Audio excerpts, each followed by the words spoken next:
Hi hello friends, ಈ ದಿನ ನಾವು ಕರ್ಜೆಕಾಯಿ ಮಾಡುವ ವಿಧಾನವನ್ನು ನೋಡೋಣ. ಒಂದು ವಿಭಿನ್ನ ಭಾಷೆಯಲ್ಲಿ ಕರ್ಜೆಕಾಯಿಯನ್ನು ನಾವು ಇದನ್ನು ಮಾಡ್ತಾಯಿದ್ದೇವೆ. ಈ ಒಂದು ಬಟ್ಲಿಂದ 2 ಬಟ್ಲು ಕೊಬ್ಬರಿ ಪುಡಿಯನ್ನು ತಗೊಂಡಿದ್ದೇನೆ. 1 ಬಟ್ಲು ಬೆಲ್ಲ, ಒಂದು 2 ಮುಷ್ಟಿ ಆಗುವಷ್ಟು ಎಳ್ಳು, ದ್ರಾಕ್ಷಿ, ಗೋಡಂಬಿಯನ್ನು ಹಾಕ್ಕೊಂಡಿದ್ದೀನಿ ನಾನು. ಒಂದು ಬಟ್ಲು ಬೆಲ್ಲ ಇದೆ. ಕೊಬ್ಬರಿ ಪುಡಿಯಲ್ಲಿ ಏನು ಮಾಡಿದ್ದೀನಿ, 4 ಇಲಾಚಿಯನ್ನು ಹಾಕಿ ಮಿಕ್ಸಿಗೆ ಹಾಕ್ಕೊಂಡು ಇಟ್ಟಿದ್ದೀನಿ. ಇವೆಲ್ಲವುಗಳನ್ನು ಚೆನ್ನಾಗಿ ಮಿಕ್ಸ್ ಮಾಡಬೇಕು, ನೀಟಾಗಿ ಮಿಕ್ಸ್ ಮಾಡಬೇಕು. ಹೀಗೆ ಎಲ್ಲವನ್ನು ಹಾಕಿ ಬೆಲ್ಲ ಮಿಕ್ಸ್ ಆಗೋವರೆಗೂ ಮಿಕ್ಸ್ ಮಾಡಬೇಕು. ಒಂದು ಸ್ವಲ್ಪ ಸಕ್ಕರೆಯನ್ನು ಕೂಡ ಹಾಕ್ಕೋಬೇಕು, ಟೇಸ್ಟ್ ಚೇಂಜ್ ಇರುತ್ತೆ ಅದಕ್ಕೆ. ಚೆನ್ನಾಗಿ ಕೈಯಿಂದ ಮಿಕ್ಸ್ ಮಾಡಬೇಕು. ಮೈದಾ ಹಿಟ್ಟು ಮತ್ತು ಸ್ವಲ್ಪ ಅರಿಶಿನ, ಒಂಚೂರು ಉಪ್ಪನ್ನು ಹಾಕಿ ಮಿಕ್ಸ್ ಮಾಡ್ಕೊಳ್ಬೇಕು. ಗಟ್ಟಿ ಹಿಟ್ಟನ್ನು ಮಾಡ್ಕೊಳ್ಬೇಕು. ಚಪಾತಿ ಹಿಟ್ಟಿನ ಅದಕ್ಕೆ ಕಲಿಸ್ಕೋಬೇಕು. ಎಣ್ಣೆ ಬಿಸಿ ಮಾಡಿ ಹಾಕ್ಕೊಳ್ತಾ ಇದ್ದೀನಿ.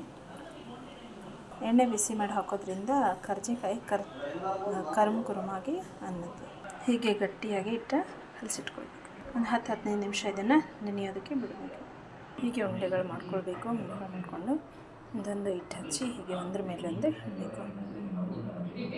ಹೀಗೆ ಲೇಯರ್ ಮಾಡಿ ಲಟ್ಟಿಸ್ಕೊಳ್ಬೇಕು. ಚಪಾತಿಯನ್ನು ಮಾಡ್ಕೊಳ್ಬೇಕು.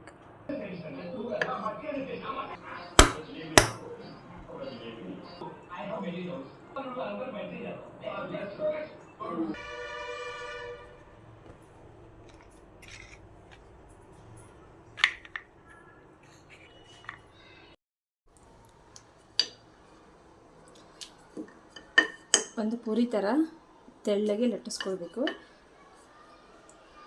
ತೆಳ್ಳಗೆ ಲಟ್ಟಿಸ್ಕೊಂಡು ಪೂರಿಯನ್ನು ಲಟ್ಟಿಸ್ಕೊಂಡು ಈ ರೀತಿ ಕರ್ಜಿಕಾಯಿ ಮಾಡುವಂತಹ ಮಾಡುವುದು ಇದು ಸಿಗುತ್ತೆ ಮೌಲ್ಡ್. ಅದರಲ್ಲಿ ಪೂರಿಯನ್ನು ಹಾಕ್ಕೊಳ್ಬೇಕು. ಹಾಕ್ಕೊಂಡು ಹೀಗೆ ಕಲಸಿಟ್ಕೊಂಡಿದ್ವಲ್ಲ, ಆಗಲೇ ಡ್ರೈ ಫ್ರೂಟ್ಸು, ಕೊಬ್ಬರಿ, ಬೆಲ್ಲ ಮತ್ತು ಸಕ್ಕರೆ, ಒಂದು ಸ್ವಲ್ಪ ಸಕ್ಕರೆಯನ್ನು ಹಾಕಿ ಮಿಕ್ಸ್ ಮಾಡಿ ಇಟ್ಕೊಂಡಿರೋಂಥದ್ದನ್ನು ಒಂದು ಮಿಶ್ರಣವನ್ನು ಹೀಗೆ ತುಂಬಬೇಕು. ತುಂಬಿ ಜಸ್ಟ್ ಹೀಗೆ ಪ್ರೆಸ್ ಮಾಡಿದರೆ ಆಗುತ್ತೆ. ಕರ್ಜಿಕಾಯಿ ರೆಡಿ ಆಗುತ್ತೆ. ಸೈಡಲ್ಲಿ ಬಂದಿರೋದನ್ನು ತೆಗೆದ್ರೆ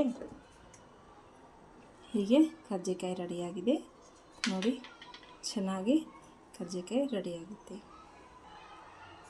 ಎಣ್ಣೆಯಲ್ಲಿ ಹಾಕಿ ಹೀಗೆ ಕಂದು ಬಣ್ಣ ಬರೋವರೆಗೂ, ಸ್ವಲ್ಪ ಕಂದು ಬಣ್ಣ ಅಂದರೆ ಸ್ವಲ್ಪ ರೆಡ್ ಆಗೋವರೆಗೂ ಕರಿಬೇಕು. 2 ಕಡೆಯಿಂದ ಬೇಯಿಸ್ಕೊಳ್ತಾ ಇದ್ದರೆ ಅದು ರೆಡ್ ಬೇಗ ಆಗಿಬಿಡುತ್ತೆ.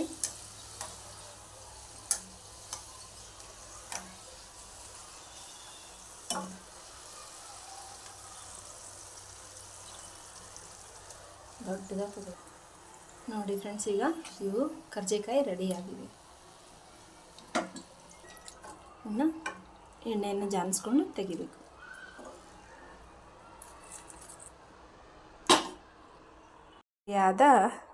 ಟೇಸ್ಟಿಯಾದ ಕರ್ಜಿಕಾಯಿ ರೆಡಿಯಾಗಿದೆ.